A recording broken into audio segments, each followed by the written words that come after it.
नमस्कार student. Physics chapter 6 electromagnetic induction के solution part में क्वेश्चन नंबर 2 देखते हैं। क्वेश्चन नंबर 2 कह रहा है हमारा कि बड़ा ही खूबसूरत सवाल है। Use Lenz law to determine the direction of induce current in the situation describe by figure. First है a wire of irregular shape turning into a circular shape, a circular loop being deformed into a narrow straight wire। दो situation है। पहला situation ये है हमारे पास, और इसमें एक इरेगुलर शेप है और इस इरेगुलर शेप को इस तरह से खींचकर रेगुलर शेप यानी सर्कुलर रूप दे देते हैं।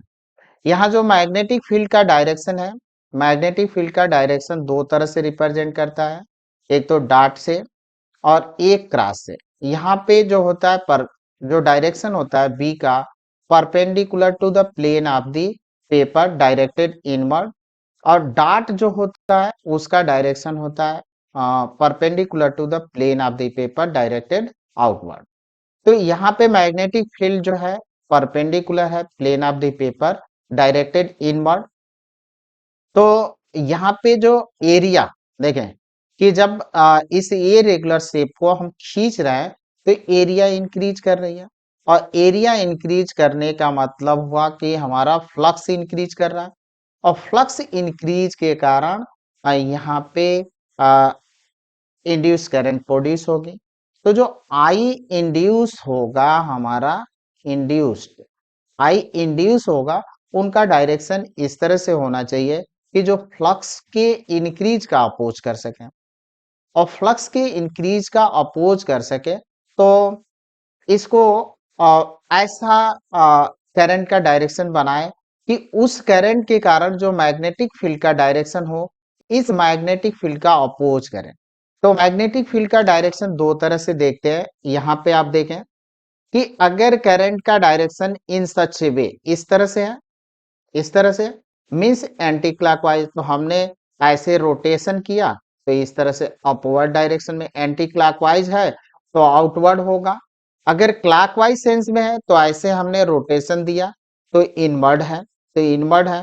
तो यहाँ पे ऑलरेडी जो हमारी मैग्नेटिक फील्ड है वो इनवर्ड डायरेक्शन में है, तो इंड्यूस करंट जो मैग्नेटिक फील्ड क्रिएट करेगी वो आउटवर्ड डायरेक्शन में होना चाहिए। यानी जो करंट का डायरेक्शन होगा वो एंटी क्लॉकवाइज सेंस में होनी चाहिए, और एंटी क्लॉकवाइज है तो यहाँ से हम काउंट करें ए, फिर डी, फिर सी और बी, इस तरह से डायरेक्शन होगा, इस तरह से एंटी क्लॉकवाइज डायरेक्शन होगा। अब आते हैं हम लोग इसका सेकंड देखते हैं। तो सेकंड में देखिए, सेकंड ठीक इसके उल्टा कह रहा है कि यहाँ से हम क्या करते हैं कि एक हमारे पास सर्कुलर लूप है और इसको हम ऐसे टर्न कर देना, ऊपर से हमने टर्न किया फिर नीचे से, और इसको एक स्ट्रेट वायर का रूप दे दिया। यहाँ पे जो मैग्नेटिक फील्ड का डायरेक्शन है वो आउटवर्ड है, perpendicular to the plane of the paper directed outward.